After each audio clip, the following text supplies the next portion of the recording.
Hi, my name is Matt Fernley, editor of Battery Materials Review, and here's all the key news in the world of battery materials this month.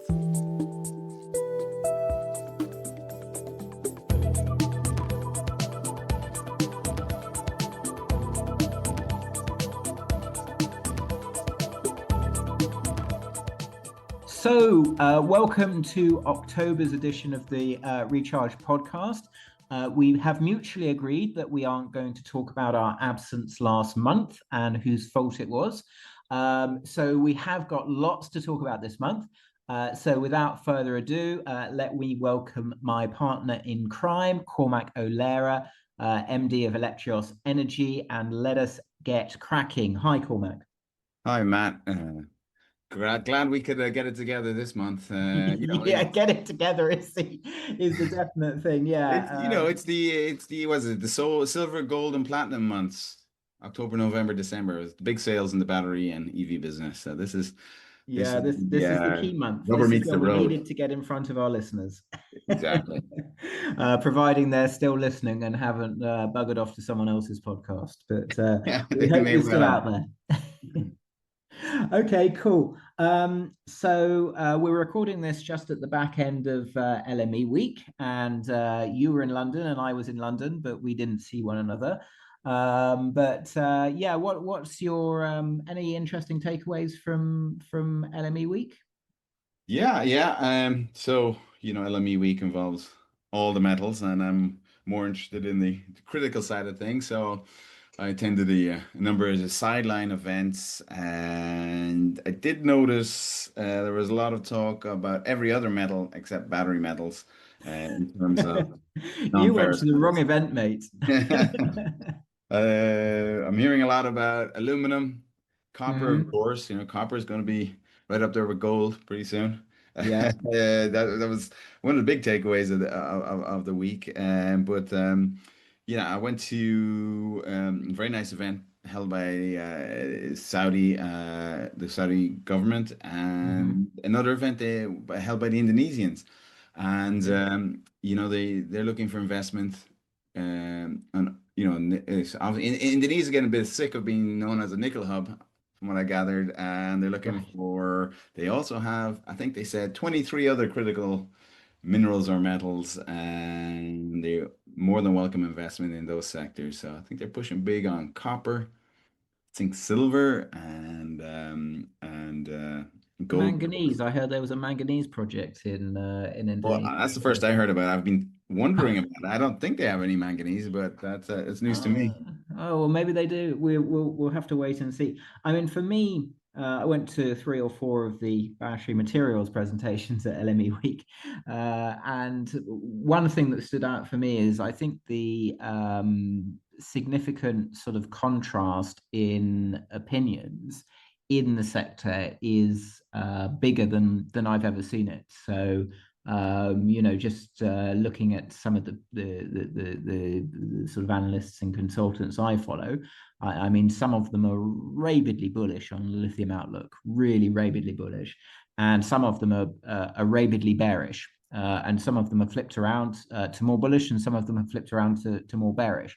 And you are sort of Yeah. sitting there scratching your head, going, "Well, how can we have such a significant um, spread of opinions in the space?"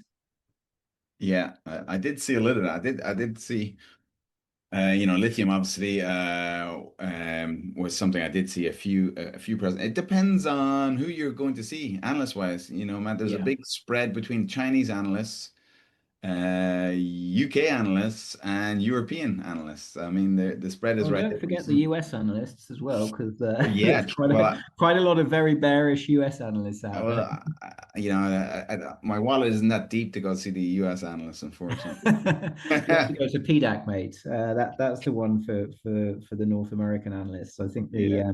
the Canadians are probably screaming at me now, going, it's Canada, but you do get a lot of US analysts at PDAC as well. Yeah. I went to the SMM presentation and the benchmark presentation, and I was at the SM presentation, so I don't know how we missed each other there.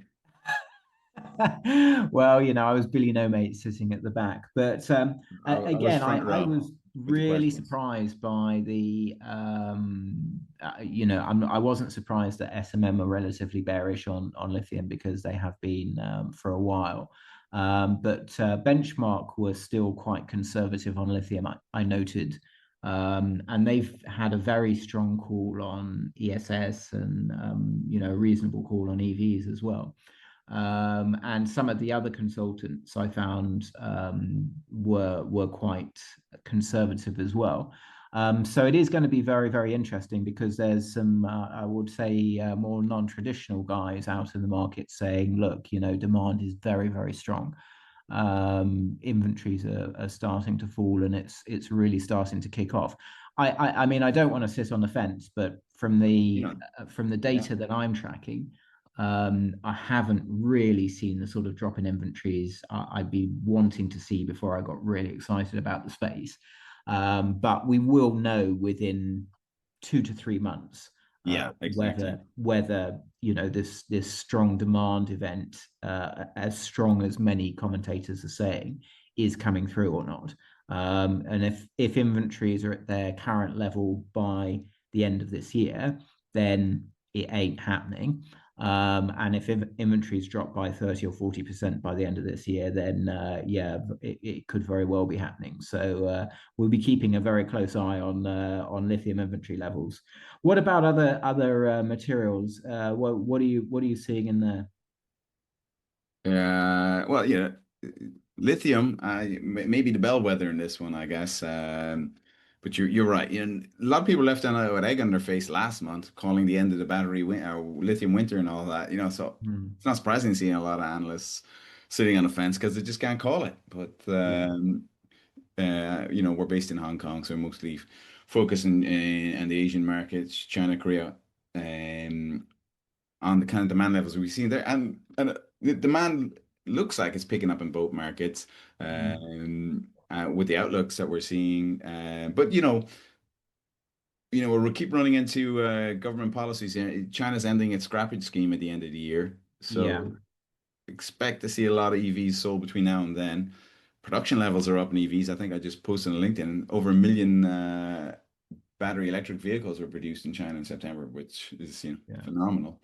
I mean, I think the exciting area in EVs at the moment is rest of the world.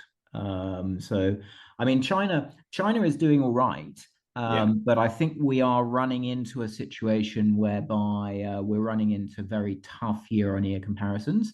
So, I wouldn't be surprised to see year-on-year growth rates actually falling towards the back end of this year. But it doesn't mean that China isn't growing EV sales. It just means it's growing them a little bit slower because of the base effect. But I mean, the strength that we've seen in the rest of the world over the last sort of 3 or 4 months is like, wow. And I saw a data point recently that something like 100% of BYD's growth this year comes from exports. Yeah, well, they just built six, sorry, EV transporters. Yeah, they're Yeah, quite big. yeah. Um, Apparently, the capacity is 1 million units a year over those 8 car carriers. yeah. Uh, And big BYD EV factories set to open towards the end of this year. I think the one in is it Hungary is opening towards the end of this year, and then they've got yeah, a couple of other ones opening as well. So I think Spain. BYD is moving to become very international, and perhaps the first of the Chinese car makers to become so international. Yeah, I mean we're seeing EVE going to Spain or Hungary as well. And CATL, of course, setting up there. Mm. I believe they're getting ready to commission. I mean, once those factories are up and going, Europe is second after China in battery production. US is a little bit ahead right now, but yeah, I mean, the Chinese aren't allowed in the US, but they are going to be here in Europe. Cars and batteries. So we're handing the European market to them essentially at this stage. Uh, Yeah, well, because we made such a, excuse my French, balls up of doing it ourselves effectively. Anyway, we won't go into that before a whole bunch of Europeans are throwing stuff at me as I well. don't think we have any European listeners, right? Yeah. Um, I guess an interesting time to do the podcast because we've obviously had the back end of last week, the imposition of export controls out of China on fourth and fifth generation LFP and some graphite materials, and obviously on rare earths as well. I guess we won't talk too much about rare earths because I kind of feel like the rare earth space has been done to death. But very important for some of these graphite projects that were set to, or not graphite projects, anode material projects that were set to launch outside China utilizing Chinese technology. And obviously very, very important from the point of view of exporting fourth and fifth generation LFP into potentially Europe and other countries. Any thoughts on that, LFP in particular?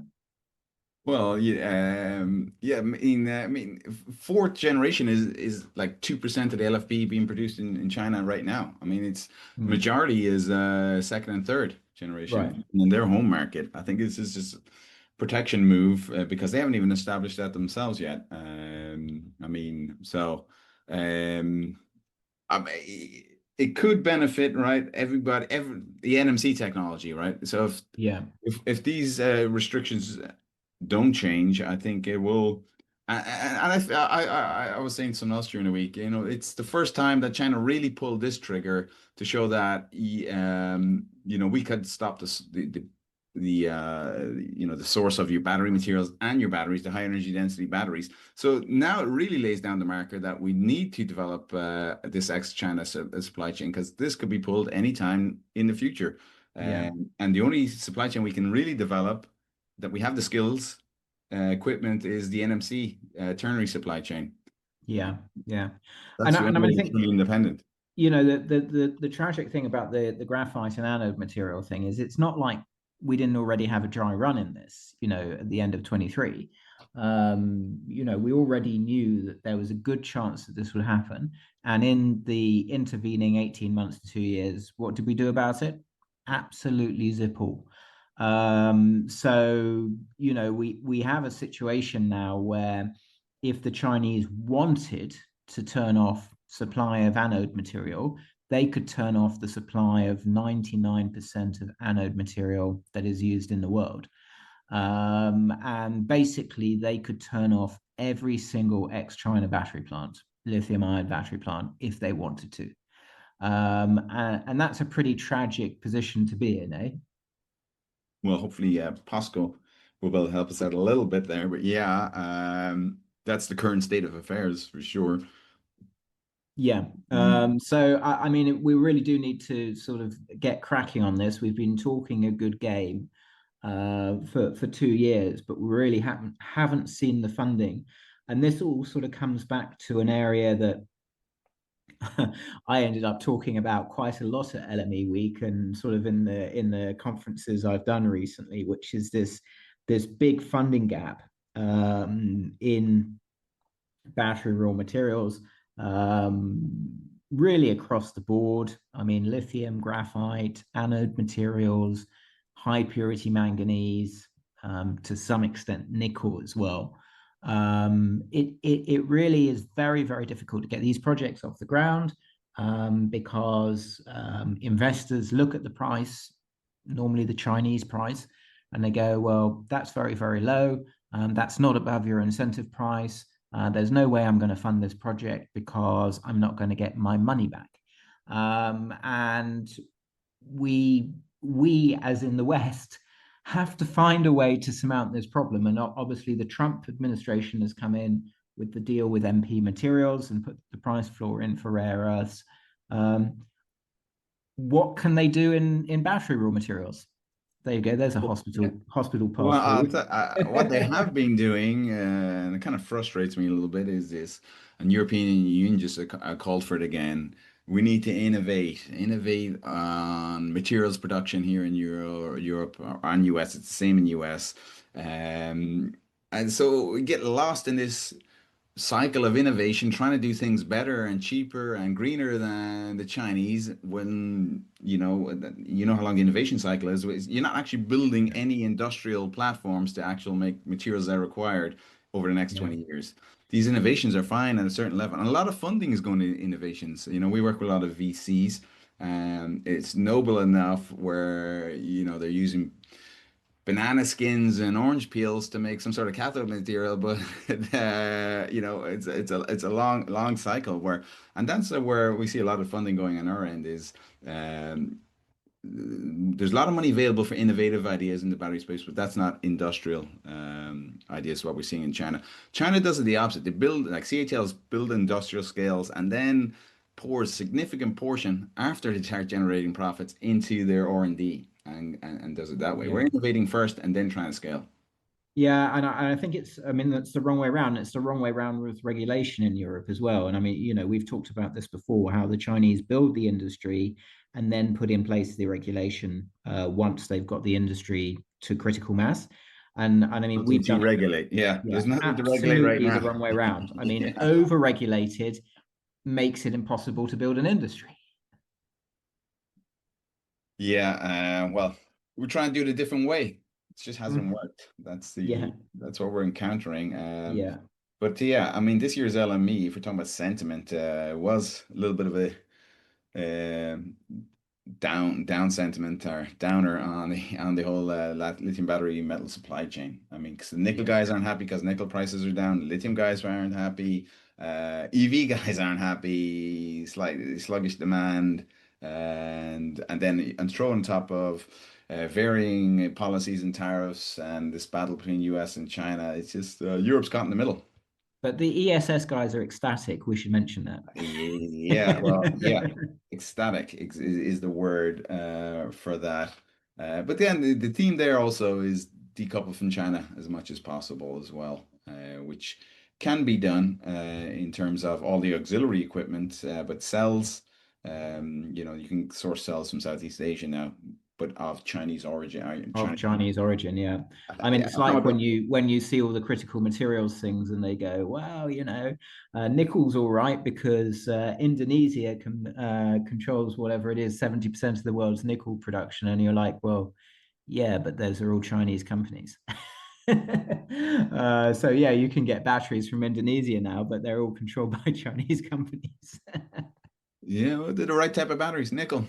So that's the you know the I just was reading it in your BMR about the European and Indonesia signing the free trade agreement. I think that's a pretty good step Mm.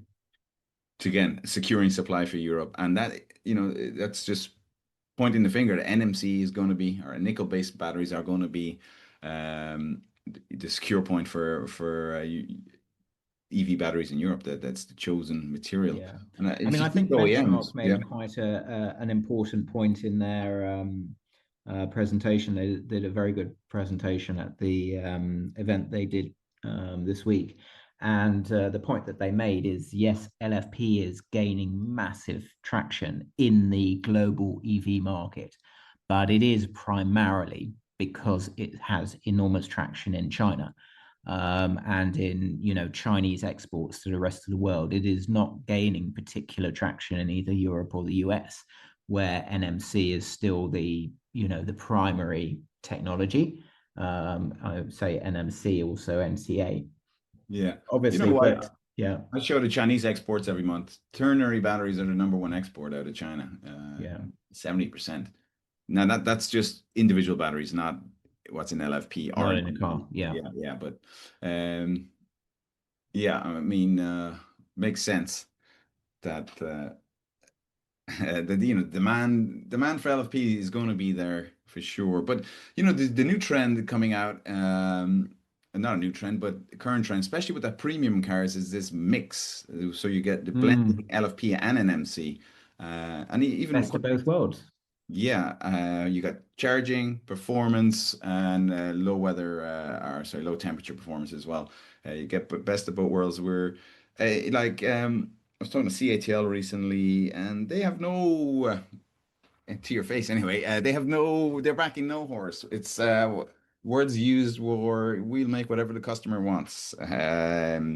So they'll do sodium, they'll do LFP, they'll do FMP. It depends what the customer wants. But Robin Zhang recently was highlighting their recent work in high nickel, and they'll be releasing Mm.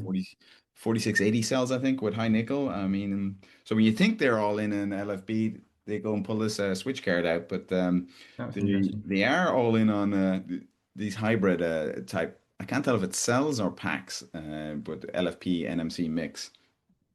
Uh, Interesting. yeah. Well, I mean, I think, potentially that is the way forward rather than being, very specialized, be a little bit more sort of commoditized, and then that's a better solution for everybody.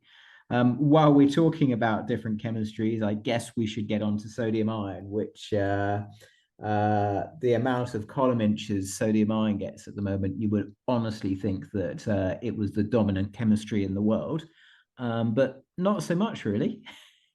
I was in a panel last week, and the closing question for the five panelists is, what do you think the dominant chemistry is going to be in 2035? Now, we're at this a while, Matt. You know how quickly those dates come around. Yeah.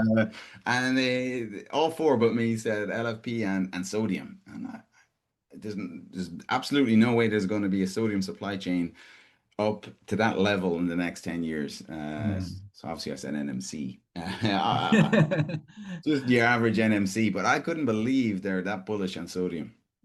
Well, I mean, for me, sodium is, uh, it's ESS if lithium ion, if LFP prices increase substantially from here, but if they don't, then LFP is more competitive than sodium ion at current prices. And in EVs, there just isn't the power. I mean, we hear a lot about how sodium ion could take off in two and three wheelers, but I was talking to an Indian two-wheeler manufacturer about 18 months ago, and I asked him about sodium ion. He said no chance because there's just not enough power in the battery.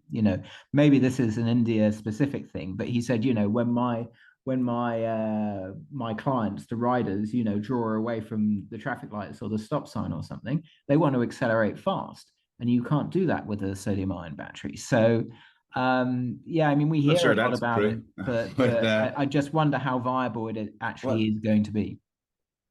yeah, I mean, I was talking to, the sodium ion production has it doubles every year. It was like 3.5 gigawatt hours last year. It's going to be Yeah. seven this year. It's already went past 3.5 earlier this year. Mm. Um, and that's a long road to get to Yeah, the 1 terawatt hour in 10 years. The yeah, biggest concern I have is the supply chain. We can't even create a lithium-ion battery supply chain with only two chemistries to choose from. Sodium ion has got a number of cathodes you could choose from, mm. and I just don't see a meaningful supply chain set up in 10 years Well, I mean, it's the for anode as well, because you oh, the anode effectively even, need a yeah. hard carbon anode. Fine, you can make it out of used coconut shells, but how many bloody used coconut shells are there around the world to make enough Around anode Croydon, material? yeah, I don't know. But yeah, that's the other thing. How many, what's the production of hard carbon for graphite anodes? I think it's quite low right now, There's right? not a lot. There's not a lot. I know that a couple of sort of European sort of paper and pulp and paper companies were looking into hard anode production from in Northern Europe, and I understand that could take off, but again, what are the costs and how quickly can you lower those costs? And as we know, it took what 15 years to get costs down to a reasonable level in lithium ion. How long is it going to take in sodium ion? Yeah, I mean, yeah, that's supply chain's number one. Maybe you could have the greatest tech in the world, but as you know, it's the supply chain. The weakest link in the supply chain will let you down. And re over the last 6 months, a large number of sodium-ion battery startups. I mean, they're not new startups. Some are at least 10 years old, if not. I think one was at least 15. Have gone under, Yeah, unable to survive this low price LFP environment. yeah, yeah.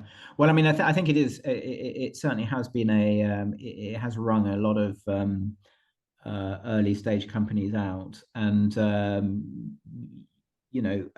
it's unfortunate. You feel very sorry for these management teams who put their life and soul into developing these projects. It's But just all about timing. Yeah, but I yeah, think there will obviously be niche market for sodium ion. But even if you compete against LFP, then you got to compete against Chinese sodium ion, which I don't think there's any export bans on right now. So, mm, or tariffs. So you got that to contend with in the future. If Just wait and see, wait and see. Okay, I did want to just flag, and we talked a little bit briefly about graphite earlier. I did want to flag one really interesting data point, which is ExxonMobil's move into synthetic graphite with the Superior Graphite acquisition.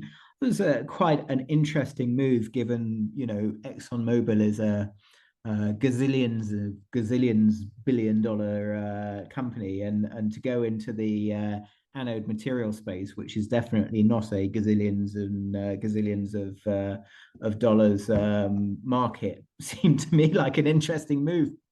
What do you think?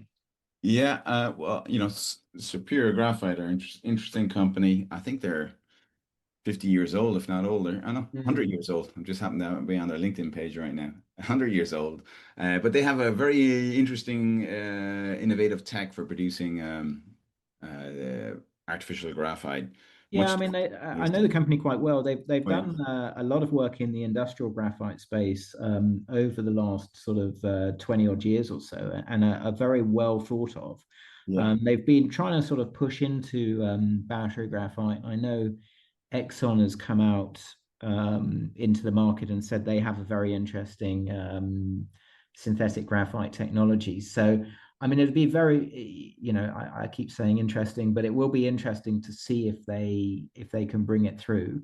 And you talk about sort of cost of capital in projects and how difficult it is to get these things funded, but you know, a sort of 200, 300, $400 million anode material plant is nothing for a company like Exxon. Yeah. So can they come in and make the difference? And it obviously makes sense for them because obviously one of the raw materials for synthetic graphite is petroleum coke, which is obviously a refinery product. So I imagine that Exxon have got quite a lot of that. Yeah, I believe they have a graphite train operational. I think it's pilot level or slightly larger. Mm, And the tech is supposed to be relatively in terms of equipment required is readily available and Chinese independent. And I don't think that they use high temperature graphite furnaces for the graphitization. I don't have the full details on it, but obviously Exxon saw something quite interesting. yeah, yeah, But not all pet coke is the same, right? So I wonder where they'll source the pet coke from. yeah, yeah. You got high Okay. sulfur is a problem, right? Moving on from graphite, let's talk a little bit about end markets. EV sales. We sort of talked earlier about how the rest of the world is going down. You talked a little bit about the end of the scrappage scheme in China. Can you just talk a little bit more about that and how things are happening in the Chinese market at the moment? Yeah, it's quite similar to the end of the Section 30D in US for the 7,500 subsidy. So Tesla just posted record sales Sales for quarter. Yeah. August and September. Yeah. We're expecting to see something similar in China, as the scrappage scheme is um, it's central government led, but it comes down to the provinces as well. And Yeah. a lot of the major provinces are beginning to end the scrappage scheme, but the more remote provinces are because central government's trying to drive more EVs into the countryside. Right. So some will remain in those areas, but they're not very large sales numbers. Nice But pun there. I like that. Um, okay. Yeah, and we'd heard a number of sort of reports about people trying to game the scrappage scheme. So this was one of the reasons why they sort of called a halt in some of the bigger cities recently. I'm What are not you hearing surprised. about sort of inventory levels in EVs in China, or are they Yeah, sticking them all still in? quite high, still quite high. I think on the data we see that it can be up to 100,000 difference between production and sales Right. a month in China. Hard to tell what that is. Sometimes the inventory is sold at a different time of the year. A lot of it goes, as you said earlier, so say production is 1 million, which it did in BEVs this year, 200,000 of those were exported. Mm. Which is, as you said, huge number. ROW.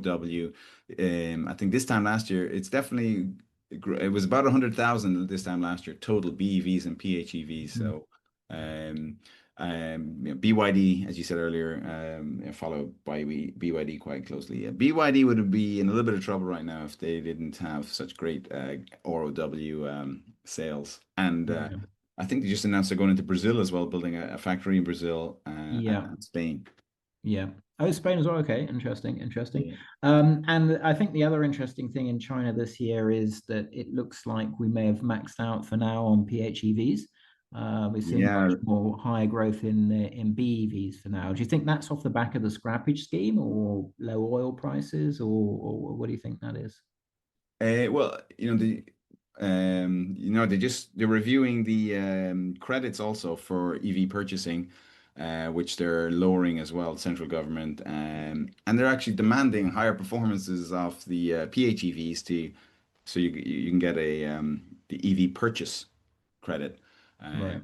I think I shared it on LinkedIn, but most of the PHEVs right now do not make the minimum requirements, which is coming in January to achieve there's a legacy part of that credit where you can, if you bought it between a certain date, you can still claim it. But Right. yeah, um, it's unclear to me why there'd be such a drop off in the PHEVs. It's not really a drop off; it's stagnated. I'd say more than anything else, right? Yeah. It's not really a collapse. It's just that it's not growing as fast anymore, is it? No, well, as in everything else in the battery supply chain, it came off there was a time there was no PHEVs in China, I think 10 Yeah. years ago. It came off a low base, Yeah. screaming out. But, maybe the EREVs are taking up a little sector, part of that, but they still fall under the PHEVs. But other than BYD, I would say the production capability of the other Chinese EV manufacturers is quite low for Mm. EVs. Yeah. What do you Okay. think? Okay. We can't go without talking about ESS, which just seems to be blowing the bloody doors off left, right, and centre at the moment. I mean, the growth rate in China this year has been pretty exceptional. What are you thinking going forward? I mean, obviously we've seen the recent legislative moves in ESS. Do you think it goes more gangbusters next year, or do you think it sort of slows down a little bit Well, in yeah, terms of it's rate of two growth? years to put 180 gigawatt hours of storage on, right? Is Yeah. the central government plan, and that's a huge number. It's going to be, I mean, that's going to happen. That's starting right now. I mean, they Yeah. have never missed a target, not in anything related of any of the sectors I've been observing in the battery Well, business. no, I mean in this space they tend to beat the targets with Yeah, years to spare. So yeah, I mean if they're going to do this, that's a big target, isn't it? yeah. I mean, I'm quite worried for some of our customers because those targets will hoover up all the best batteries in China if this Yeah. goes ahead. I mean, the Chinese best production might be somewhere between 300 and 400 gigawatt hours if you're lucky, but more closer to three, I think. Mm. And that will be the entire global supply going into China. So you might expect a kind of a dart of supply for the rest of ROW in that case, because the Chinese will do as central government wants them to do, and that is to hit this target. So they might be difficult And to and source. what's the target again in It's words that aren't scary? 180 something. I have to pull it up. 180 something gigawatt hours, 26, 27. 2 years to put all that online. It's phenomenal. It'll be the biggest. And besides that, you have massive projects. There's one in the UK, a big one coming in the UK is 3.5 gigawatt hours. You got 3.5 gigawatt hours, mate. That's tiny. Check out the That's Saudis. over 5 years. Hang on.